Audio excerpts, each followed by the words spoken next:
ಅಲ್ಲ ಈಗ ಕೆಲವರು ಏನಂತಾರೆ ಅಂದ್ರೆ ಆಕ್ಚುಲಿ ತಪ್ಪು ತಿಳ್ಕೊಬೇಡಿ, ಇಲ್ಲ ಸರ್, ಸ್ಟ್ರೈಟ್ ಫಾರ್ವರ್ಡ್ ಆಗಿ ಹೇಳ್ತೀನಿ. ಯಾಕಂದ್ರೆ ಜನ ಏನ್ ಹೇಳ್ತಾರೋ ಅದನ್ನ ನಾನು ಕೇಳ್ತೀನಿ ಅಷ್ಟೇ. ಈಗ ನೋಡಿದಾಗ ಅನ್ನಿಸ್ತು ಇಲ್ಲಿ ಪಾಪ ನಿಮ್ದೇ ಆದ ಜನಗಳ ಸೇವೆ ಮಾಡೋವಂಥದ್ದು. ಬಟ್ ಕೆಲವರು ಏನಂದ್ರೆ ಈ ಆಶ್ರಮ ನಡೆಸೋದು ಮತ್ತೆ ಈ ತರ ಟ್ರಸ್ಟ್ ಮಾಡೋದು ಒಂದು ಹೊಸ ತರ ಬಿಸ್ನೆಸ್ ಆಗ್ಬಿಟ್ಟಿದೆ. ಯಾಕೆಂದ್ರೆ ಜನಗಳು ಕರ್ಕೊಬರೋದು, ತೋರಿಸೋದು, ಮತ್ತೆ ದುಡ್ಡು ಮಾಡೋದು, ಅಲ್ಲಿ ಇಲ್ಲಿ ಫಂಡ್ ಬರುತ್ತೆ, ಏನ್ ಅವ್ರಿಗೇನ್ ಬಿಡು, ಈ ತರ ಎಲ್ಲ ಕೆಲವರು ಮಾತಾಡ್ತಾರೆ. ಸೊ ಅಂತ ವಿಷಯಕ್ಕೆ ಏನ್ ಹೇಳೋದು ಇಷ್ಟ? ಆಲ್ರೆಡಿ ನನ್ನ ಹತ್ರ 60-70 ಲಕ್ಷ ತುಂಬಾ ದುಡ್ಡಿತ್ತು ಬಿಡಿ, ಅದನ್ನೆಲ್ಲ ಹಾಕಿ ಮಾಡಿರೋಳು ನಾನು. ದುಡ್ಡು ಮಾಡ್ಬೇಕು ಅಂತ ಈ ಜಾಗ ಬೇಕಾಗಿಲ್ಲ. ದುಡ್ಡು ಮಾಡೋದಕ್ಕೆ ಒಂದು ಹೆಣ್ಣಿಗೆ, ನಾನು ಮನ್ಸು ಬಿಚ್ಚಿ ಹೇಳ್ತೀನಿ, ದುಡ್ಡು ಮಾಡೋದಕ್ಕೆ ಒಂದು ಹೆಣ್ಣಿಗೆ ಬೇಕಾದಷ್ಟು ಜಾಗ ಇದೆ, ಹೇಳ್ಬೇಕಾದ್ರೂ ತರಬಹುದು, ಮನಸ್ಸು ಮಾಡಿದ್ರವಳು. ಇಲ್ಲಿ ಬಂದು ಏಲೂ ಉಚ್ಚೆ ಬಾಚಿ ಮಾಡೋ ಅವಶ್ಯಕತೆ ಇಲ್ಲ ನನ್ನ ಪ್ರಕಾರ. ಯಾಕಂದ್ರೆ ನಾನು ದುಡ್ಡು ಮಾಡೋದು ಬೇಕಾದಷ್ಟು ಜಾಗ ಇದೆ, ಇಲ್ಲಿ ಬರ್ಬೇಕಾಗಿಲ್ಲ. ಅವ್ರು ಏಲೂ ಉಚ್ಚೆ ಬಾಚ್ಬೇಕಾಗಿಲ್ಲ.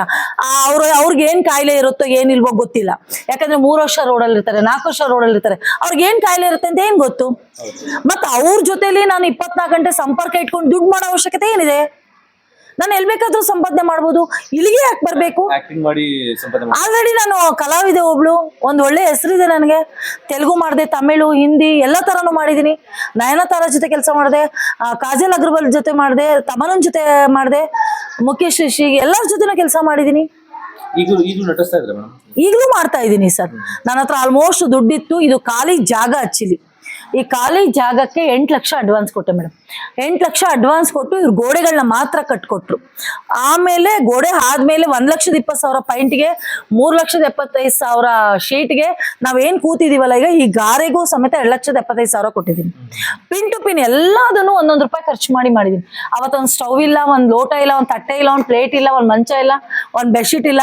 ಪ್ರತಿ ಒಂದನ್ನು ನಾನು ದುಡ್ಡು ಹಾಕಿ ಎಲ್ಲ ರೆಡಿ ಆಗಿ ಓಪನಿಂಗ್ ಆದ್ಮೇಲೆ ನಾನು ಒಳಗೆ ಕರ್ಕೊಂಡು ಬಂದಿದ್ದೀನಿ ಜನ. ಇಂಡಸ್ಟ್ರಿ ಅವ್ರು ಯಾರಾದ್ರೂ ಸಪೋರ್ಟಿವ್ ಆಗಿ ನಿಂತಿದಾರ? ನೀವ್ ಯಾರ ಹತ್ರ ಆದ್ರೂ ಇಂಡಸ್ಟ್ರಿ ಅವ್ರ ಹತ್ರ ಹೋಗಿ ಈ ತರ ಅನಾಥಾಶ್ರಮ ಅಥವಾ ಟ್ರಸ್ಟ್ ನಡೆಸ್ತಾ ಇದೀನಿ, ಸೊ ನಿಮ್ದು ಹೆಲ್ಪ್ ಬೇಕು ಅಂತ ಕೇಳಿದ್ದುಂಟ? ಯಾರಾದ್ರೂ ಕೈ ಎತ್ತಿ ಕೊಟ್ಟಂತ ಮಹಾನ್ ಭಾವ್ರು ಯಾರಾದ್ರೂ ಇದಾರ? ಮೇಡಮ್ ಇಂಡಸ್ಟ್ರಿ ನಾನು ಇವತ್ತರೆಗೂ ಯಾರನ್ನೂ ಕೇಳಿಲ್ಲ. ಪ್ರೇಮ ಮೇಡಮ್, ನಮ್ಮ ಯಜಮಾನ ಸಿನಿಮಾ ಹೀರೋಯಿನು, ನನ್ನ ಮೆಡಿಕಲ್ ಸಹಾಯ ಮಾಡ್ತಾರೆ ಅವಾಗವಾಗ. ಅವರೊಬ್ಬರೇ ನನಗೆ ಇವತ್ತರೆಗೂ ಸಹಾಯ ಮಾಡಿರೋದು. ಮೆಡಿಕಲ್ಗೆ ನಾನು ಏನಾರ ಡಾಕ್ಟರ್ಗೆ ತಿಂಗಳ ಇವ್ರಿಗೆ ಅಲರ್ಜಿ ಆಗಿರುತ್ತೆ, ನಿಮ್ಗೆ ಗೊತ್ತು, ಹೊರಗಡೆ ಇರ್ತಾರೆ, ಅಲರ್ಜಿ ಆಗ್ಬಿಡುತ್ತೆ, ಅವ್ರು ಸ್ನಾನ ಮಾಡಲ್ಲ, ಬಟ್ಟೆ ಹಾಕೊಳ್ಳಲ್ಲ. ಈಗ ನಾನು ಸ್ನಾನ ಮಾಡಿಸಿದ್ರೆ ಇನ್ನೂ ಸ್ವಲ್ಪ ಹೊತ್ತಿಗೆ ಅವ್ರು ಅಲ್ಲೇ ಉಚ್ಚೆ ಕೊಡ್ತಾರೆ, ಅಲ್ಲೇ ಟಾಯ್ಲೆಟ್ ಮಾಡ್ಕೊಳ್ತಾರೆ, ಅಲ್ಲೇ ಎಲ್ಲ ಆಗಿರುತ್ತೆ. ಇನ್ನು ಸ್ವಲ್ಪ ಹೊತ್ತಿಗೆ ಹತ್ರನೂ ಹೋಗೋಕ್ಕಾಗಲ್ಲ, ಏನೂ ಮಾಡೋಕ್ಕಾಗಲ್ಲ, ಅವ್ರು ಇರೋ ಪರಿಸ್ಥಿತಿ ಹಾಗೆ. ಅದಕ್ಕೆ ನಾನು ಮೆಡಿಕಲ್ಗೆ ಏನು ಬೇಕೋ ಪ್ರೇಮ ಮೇಡಮ್ನ ಅವಾಗವಾಗ ಕೇಳ್ತೀನಿ, ನನಗೆ ಸಹಾಯ ಮಾಡ್ತಾರೆ. ಬಟ್ ಇಂಡಸ್ಟ್ರಿಯಲ್ಲಿ ಯಾಕೆ ನಾನು ಇನ್ನೂ ಯಾರ ಹತ್ರನೂ ಹೋಗಿಲ್ಲ ಅಂತಂದರೆ, ನಾನು ಏನು ಮಾಡಿದ್ದೀನಿ ಅಂತ ತೋರಿಸ್ಬೇಕು.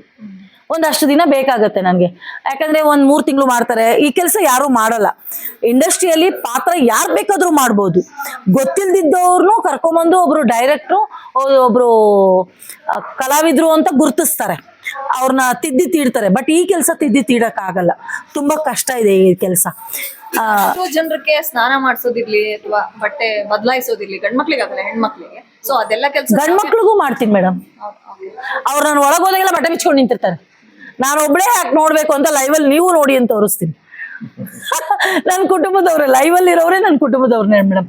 ಈ ಆಶ್ರಮ ಏನಾದರೂ ನಡೀತಾ ಇದೆ ಅಂದರೆ ನನ್ನ ಲೈವಲ್ಲಿ, ನನ್ನ ಫೇಸ್ಬುಕ್ಕಲ್ಲಿ ಇರೋವಂಥ ಕುಟುಂಬದವರೇ ಆಶ್ರಮ ನಡೆಸ್ತಾ ಇರೋದು. ನನ್ನ ಕೈಲಿ ಏನಾಗುತ್ತೆ ನಾನು ಹಾಕ್ತೀನಿ. ನನಗೊಂದು 7-8 ಮನೆ ಬಾಡಿಗೆ ಬರುತ್ತೆ, ನನ್ನದೇ ಆದಂಥ ಒಂದಷ್ಟಿದೆ ಎಲ್ಲ. ಅದರಲ್ಲಿ ನಾನು ಇದು ಅದು ಹಾಗೆ ಮ್ಯಾನೇಜ್ ಮಾಡ್ತಾ ಇದ್ದೀನಿ. ನನಗೆ ನಡೆಸ್ತಾ ಇರೋದೇ ನನ್ನ ಲೈವಲ್ಲಿ ಇರೋರು. ಏನಾರ ಬೇಕಿದ್ರೆ ಇಮಿಡಿಯೇಟ್ ನೋಡ್ತಾರೆ, ಇಮಿಡಿಯೇಟ್ ಕೊಡ್ತಾರೆ, ಇಂಥ ತೊಗೊಂಡ್ಬನ್ನಿ ಅಂತಾರೆ, ಮಾಡಿ ಅಂತಾರೆ. ಯಾಕಂದರೆ ಅವರು ನೋಡ್ತಾರೆ ನಾನು ಸುಳ್ಳ ಸತ್ಯನ ಅಂತ ಎಲ್ಲ ತಿಳ್ಕೊಂಡು ನನಗೆ ಬರ್ತಾರೆ ಜನ. ಇಲ್ಲ ಮೇಡಮ್, ಈಗ ಆವಾಗಲೇ ಒಂದು ಹೇಳ್ತಾ ಇದ್ರಿ, ಸೊ ನೀವು ಬಿಸ್ನೆಸ್ ಮಾಡೋ ಥರ ಆದರೆ ಬೇರೆ ಥರ ಮಾಡ್ಬೋದು ಅಂತ. ಬಟ್ ಈಗ ಆಶ್ರಮ ನಡೆಸೋಕ್ಕೆ ಈಗ ಅಟ್ಲೀಸ್ಟ್ ಈಗ ಯಾವ ಧೈರ್ಯ ಬೇಕು? ಆ್ಯಕ್ಚುಲಿ ನಾನೊಂದು ಸೇವೆ ಮಾಡಬೇಕು ಅಂತ ಅಂದರೆ ನಿಮ್ಗೊಂದು, ನೀವು ಹೇಳಿದ್ರಿ 3 ಲಕ್ಷ ಖರ್ಚಾಗುತ್ತೆ ಮಂತ್ಲಿ ಅಂತ. ಸೊ ನಿಮ್ಗೊಂದಿಷ್ಟು ಇನ್ವೆಸ್ಟ್ಮೆಂಟ್ ಬೇಕಾಗುತ್ತೆ ಸ್ಟಾರ್ಟಿಂಗು. ಈ ಥರದ್ದೆಲ್ಲ ಸಹಾಯ ಸಿಗುತ್ತಾ? ಯಾವ ಧೈರ್ಯದ ಮೇಲೆ ಮಾಡ್ತೀರಾ? ಅಂದರೆ ಅನಾಥಾಶ್ರಮ ನಡೆಸೋದು, ಈಗ ನಾನು ಇಷ್ಟು ಸೇವೆ ಮಾಡ್ಬೋದಪ್ಪ ಅಂದರೆ, ಯಾಕೆಂದ್ರೆ 100 ಕೋಟಿ ಇಟ್ಕೊಂಡವ್ರು ಮಾಡ್ಬೋದು. ಇದು ನಾನೊಂದು ಈ ಥರ ಮಾಡಬೇಕು ಅಂತಂದರೆ ಯಾವ ನಂಬಿಕೆ ಮೇಲೆ ಮಾಡೋಕ್ಕೆ ಸಾಧ್ಯ ಅಂತ? ಸರ್, ನನಗೆ ಬಾಡಿಗೆಗೆ ನಾನು ಲೈವ್ ಮಾಡ್ತೀನಿ ತಿಂಗಳಿಗೊಂದ್ಸಲ. ಬಾಡಿಗೆ ಎಲ್ಲರೂ ಹಾಕ್ತಾರೆ, 100 ರೂಪಾಯಿನೂ ಹಾಕ್ತಾರೆ, 10 ರೂಪಾಯಿನೂ ಹಾಕ್ತಾರೆ. ಯಾಕಂದ್ರೆ ನಾನು ಮಾಡೋ ಒಳ್ಳೆ ಕೆಲಸದಿಂದ 1000 ರೂಪಾಯಿನೂ ಹಾಕ್ತಾರೆ, 5000 ಹಾಕ್ತಾರೆ, ಒಬ್ಬೊಬ್ರು ಒಂದೊಂದು ತರ ಹಾಕ್ತಾರೆ. ತಿಂಗ್ಳಿಗೆ ಬಾಡಿಗೆ ಕಟ್ತಾರೆ, ಹೌದು ಬರುತ್ತೆ. ಆಮೇಲೆ ಅವರು ಬರ್ತಡೇ ಮಾಡಿಸ್ಕೊಳ್ತಾರೆ, ಕಾಫಿ ಮಾಡಿಸ್ತಾರೆ, ಅಡಿಗೆ ಮಾಡಿಸ್ತಾರೆ. ಇವ್ರು ಯಾರಾದ್ರೂ ಅಭಿಮಾನಿಗಳು, ಇಲ್ಲಿರೋರಿಗೆ ತುಂಬಾ ಅಭಿಮಾನಿಗಳಿದ್ದಾರೆ, ಅವ್ರವ್ರಿಗೆ ಅಭಿಮಾನಿಗಳು ಜಾಸ್ತಿ ಇದ್ದಾರೆ. ಅವ್ರಿಷ್ಟ, ಇವ್ರಿಷ್ಟ. ಅವ್ರೇನು ಚಿಕನ್ ಕೇಳಿದ್ರೆ ಹ್ಞೂ ಮೇಡಮ್ ನಾಳೆ ಮಾಡಿಸಿ, ಅವ್ರು ಬಿರಿಯಾನಿ ಕೇಳಿದ್ರೆ ನಾಳೆ ಮಾಡಿಸಿ, ಅವ್ರು ಬೇರೆ ಏನಾರ ವೆಜ್ ಬಿಟ್ಟು ಹೇಳಿದ್ರೆ ನಾಳೆ ಮಾಡಿಸಿ ಅಂತಾರೆ. ಅವ್ರು ಇಷ್ಟು ಅಂತ ಅಮೌಂಟ್ ಕೊಡ್ತಾರೆ. ನಾನು ಪ್ರತಿಯೊಂದು ಏನು ಹಾಕ್ತಾ ಇದ್ದೀನಿ ಅಡುಗೆಗೆ, ಏನು ಹಾಕ್ತಾ ಇಲ್ಲ, ಪ್ರತಿಯೊಂದು ಲೈವ್ ಇರುತ್ತೆ, ತೋರಿಸ್ತೀನಿ, ಲೈವ್ ಇರುತ್ತೆ ನನಗೆ ಏನು ಮಾಡ್ತಾ ಇದ್ದೀನಿ ಅಂತ. ಬಟ್ ಇಲ್ಲಿ ಊಟ ಮಾಡೋದು ಒಬ್ಬರಿಗೆ 20 ಚಪಾತಿ ತಿಂತಾರೆ, ಒಬ್ಬೊಬ್ರು 20 ಚಪಾತಿ ತಿಂತಾರೆ, ಲೈವ್ ಇದೆ ಅದು. ಒಬ್ಬೊಬ್ರು 10 ಮುದ್ದೆ ತಿಂತಾರೆ. ನೀವ್ ಎಷ್ಟು ತಿಂತಾರೆ. ನೀವ್ ಈಗ್ಲೂ ಕರೀರಿ, ಈಗ ಊಟಕ್ಕೆ ಬರ್ತಾರೆ. ಈಗ ನೀವು ಬಂದಾಗ ಊಟ ಮಾಡಿದ್ರಲ್ಲ, ಇನ್ನೊಂದು ನಿಮಿಷ ಕರೀರಿ, ಅವ್ರು ಊಟಕ್ಕೆ ಬರ್ತಾರೆ ತಟ್ಟೆ ತಗೊಂಡು. ಬನ್ನಿ ಅಂದ್ರೆ ಪೂರ್ತಿ ಜನ ತಟ್ಟೆ ತಗೊಂಡ್ಬರ್ತಾರೆ. ಬಟ್ ಅವ್ರಿಗೆ ಗೊತ್ತಾಗಲ್ಲ ನಾವೇನ್ ತಿಂತಾ ಇದೀವಿ ಅಂತ ಗೊತ್ತಾಗಲ್ಲ. ನೀವ್ ಆಗ್ತಾ ಇದ್ರೆ ಅವರು ಸಾಕಾಗಲ್ಲ ಅಂತಾನೆ ಹೇಳ್ತಾರೆ. ಸಾಕಾಗಲ್ಲ, ಗೊತ್ತಾಗಲ್ಲ, ಕೇಳ್ತಾರೆ. ಈ ಒಂದು ನೋಡ್ತಾ ಇದ್ವಿ ಚಿಕನ್ ಹಾಕಿದ್ರು ಚೆನ್ನಾಗಿ, ಬಟ್ ಇನ್ನೂ ಬೇಕು ಅಂತ ಸರ್. ಒಂದೇನಂದ್ರೆ ನಾವು ಬದುಕೋದಕ್ಕೆ ಏನ್ ಬೇಕೋ ಅಷ್ಟನ್ನು ಕೊಡ್ತಾ ಇದೀವಿ, ನಾವು ಕೊಡ್ತಾ ಇದೀವಿ. ಉಪವಾಸ ಯಾರು ಇಲ್ಲ, ಮೈ ತುಂಬಾ ಬಟ್ಟೆ ಹಾಕೊಳ್ತಾರೆ, ಒಳ್ಳೆ ಬಟ್ಟೆ, ಚೆನ್ನಾಗಿ ಮಲಗ್ತಾರೆ. ಬದುಕಕ್ಕೆ ಮನುಷ್ಯನ್ಗೆ ಏನ್ ಬೇಕೋ ಅಷ್ಟು ಕೊಡ್ತಾ ಇದೀನಿ ಸರ್. ಊಟದ ಪ್ರತಿನಿತ್ಯ ಏನೇನ್ ಮಾಡ್ತೀವಿ? ಅಂದ್ರೆ ಇವತ್ತು ಚಿಕನ್ ಮಾಡಿದ್ವಿ, ಕಂಪಲ್ಸರಿ ಮುದ್ದೆ ಸರ್, ಕಂಪಲ್ಸರಿ ಮುದ್ದೆ. ಯಾಕಂದ್ರೆ ಅವ್ರಿಗೆ ಶುಗರು, BP ಏನೇನೋ ಇರುತ್ತೆ ಸರ್, ನಮಗ್ ಗೊತ್ತಿರಲ್ಲ ಕೆಲವು. ಅವೆಲ್ಲವೂ ಕಂಟ್ರೋಲ್ ಆಗುತ್ತೆ. ಎಲ್ಲರೂ ಆರಾಮ್ ಬರ್ಬೇಕಾದ್ರೆ ಆಲ್ಮೋಸ್ಟ್ 80% ಆಂಬ್ಯುಲೆನ್ಸ್. ಯಾಕೆ ರೋಡಲ್ಲಿ ಮಲಗಿರ್ತಾರಲ್ವಾ, ಅಲ್ಲಿ ಏನೂ ಆಗಲ್ಲ ಅಂದಾಗ್ಲೇ ನಮಗ್ ಕಳಿಸ್ಕೊಡೋದು ಡಿಪಾರ್ಟ್ಮೆಂಟ್ ಇಂದ. ಸುಮ್ನೆ ಪೊಲೀಸ್ ಡಿಪಾರ್ಟ್ಮೆಂಟ್ ಅವ್ರು ಕಳ್ಸಲ್ಲ. ಚೆನ್ನಾಗಿದ್ರೆ ಅವ್ರ ಮನೆ ಅಡ್ರೆಸ್ ತಿಳ್ಕೊಂಡು ಮಾಡ್ಕೊಂಡು ಕಳಿಸ್ಬಿಡ್ತಾರೆ. ತೀರಾ ಅವ್ರ ಪರಿಸ್ಥಿತಿ ನೋಡ್ಬಿಟ್ಟೆ ನಮಗ್ ಕಳಿಸ್ಕೊಡೋದು ಸರ್. ಸಿಗ್ಲೇ ಇಲ್ಲ ಅವ್ರ ಪರಿಸ್ಥಿತಿ, ಅವ್ರ ಗಾಯ, ಮೈಯೆಲ್ಲ ಗಾಯ, ನಿದ್ದೆ ಇರಲ್ಲ, ಊಟ ಇರಲ್ಲ, ಸ್ನಾನ ಇರಲ್ಲ, ಫುಲ್ ಮೈಯೆಲ್ಲ ಗಾಯ ಇರುತ್ತೆ. ಇನ್ನೂ ಇದಾರೆ, ತೋರಿಸ್ತೀನಿ ನಿಮ್ಗೆ. ಇಲ್ಲಿಂದ ಇಲ್ಲಿವರೆಗೂ ಕೊಳತೋಗಿ ಹುಳ ಬರ್ತಾ ಇದೆ ಅಂತವ್ರು ಇದಾರೆ, ಈಗ ತೋರಿಸ್ತೀನಿ.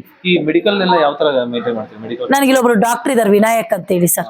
ಅವ್ರು ಬರ್ತಾರೆ, ನಮ್ಮ ಮೇನ್ ರೋಡ್ ಅಲ್ಲಿ ಇದಾರೆ. ಅವ್ರು ಬರ್ತಾರೆ, ಇಂಜೆಕ್ಷನ್ ಎಲ್ಲ ಕೊಟ್ಟೋಗ್ತಾರೆ, ಮಾತ್ರೆಗಳು ಬರ್ತಾರೆ, ಕೊಟ್ಟೋಗ್ತಾರೆ, ಎಲ್ಲ ಮಾಡ್ತಾರೆ. ಇರೋದ್ರಲ್ಲಿ ಮಾಡ್ತಾ ಇದ್ದೀನಿ ಸರ್. ದೇವ್ರ ದಯದಿಂದ ಚೆನ್ನಾಗಿದ್ದಾರೆ. ಹೆಂಗೋ ಈ ಕೆಲಸ ಮಾಡ್ಬೇಕು ಅಂತ ಅನ್ಸಿದ್ದು ಬಹುಶಃ ನನಗೆ ಸುಮಾರು ಇಂಟರ್ವ್ಯೂಗಳನ್ನ ನಾನ್ ಚೆಕ್ ಮಾಡಿದಾಗ, ಅದೇ ನಿಮ್ಮ ಯಜಮಾನ್ರು ಸತ್ತೋದಂತ ಸಂದರ್ಭದಲ್ಲಿ ನಿಮ್ಮನ್ನ ಮನೆಯವರು ಹೊರಗಡೆ ಹಾಕ್ತಾರೆ. ಅವಾಗ ನಿಮ್ ಮಗನ್ ಕರ್ಕೊಂಡು ಆಚೆ ಬಂದಿರಿ. ನಿಮ್ಮ ತಾಯಿ ಮನೆ ಸಪೋರ್ಟ್ ಎಷ್ಟೇ ಇದ್ರೂ ಕೂಡ ಹಸ್ಬೆಂಡ್ ಮನೇಲಿ ಸಪೋರ್ಟ್ ಇಲ್ಲ ಅನ್ನೋ ಕಾರಣಕ್ಕೆ ನೀವು ಬಂದು ಬದುಕು ಕಟ್ಕೊಳ್ಳೋದು ಒಂದು ದೊಡ್ಡ ಹೋರಾಟನೇ ಆಗುತ್ತೆ. ಸೊ ಆ ದಿನಗಳನ್ನ ನೆನಪು ಮಾಡ್ಕೊಂಡೆ ಬಹುಶಃ ಇಂಥದ್ದೊಂದು ಆಶ್ರಮನ ಕಟ್ಬೇಕು ಅಂತ ಅನ್ಸಿಲ್ಲ. ಯಾರು ಬೀದಿಲಿ ಇರಬಾರ್ದು ಅನ್ನೋದ್ರದ್ದು ಏನಾದ್ರು ಥಾಟ್? ಆ ನೋವು ಒಂದ್ ಸೈಡಲ್ಲಿ ಇತ್ತು. ನಾನು ಒಂದಿನ ಊಟ ಇಲ್ಲದೆ ರೋಡಲ್ಲಿ ಫುಟ್ಪಾತಲ್ಲಿ ನಿಂತವಳು ನಾನು. ಅದೆಲ್ಲ ಇಟ್ಕೊಂಡು ನಾನು ಆ ಮೈಂಡಿಗೆ ಬಂದೆ ಇದನ್ನ ತಗೊಂಡಿದ್ದು ಮೇಡಮ್.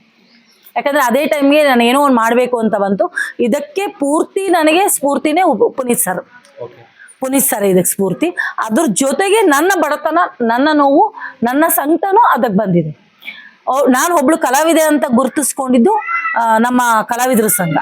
ಅಂಬರೀಷ್ ಅಣ್ಣ ಕೊಟ್ಟಿರೋ ಭಿಕ್ಷೆ ಅಂತ ಹೇಳ್ತೀನಿ. ನಾನು ಎಲ್ಲಿಂದ ಎಲ್ಲಿಗೋದ್ರು ಫಸ್ಟ್ ನೆನೆಸ್ಕೊಳ್ಳೋದೆ ಅಂಬರೀಷ್ ಅಣ್ಣನ. ನಾನು ಅಷ್ಟು ಸಿನಿಮಾ ಮಾಡಿದ್ರು ಎಲ್ಲೂ ಗುರುತಿಸ್ಕೊಂಡಿರ್ಲಿಲ್ಲ. ನನಗೆ ಯಾವ ಇಂಟರ್ವ್ಯೂ ಯಾವುದೋ ಆಗಲಿ ಯಾವುದೂ ಏನೂ ಮಾಡಿರಲಿಲ್ಲ. ನಾನು ಕಲಾವಿದರ ಸಂಘದಲ್ಲಿ ಇದ್ದ ಮೇಲೆ, ಅಂಬರೀಷ್ ಅಣ್ಣ ಅವ್ರ ಜೊತೆಲಿ ಇದ್ದ ಮೇಲೇ ನಾನೊಬ್ಳು ಕಲಾವಿದೆ ಅಂತ ಗುರುತಿಸ್ಕೊಂಡಿದ್ದೆ ಅಲ್ಲಿ ಸರ್. ಈ ಜೀವನ ಪೂರ್ತಿ ನನ್ನ ಲೈಫಲ್ಲಿ ಅಂಬರೀಷ್ ಅಣ್ಣನ ನೆನೆಸ್ಕೊಳ್ತೀನಿ.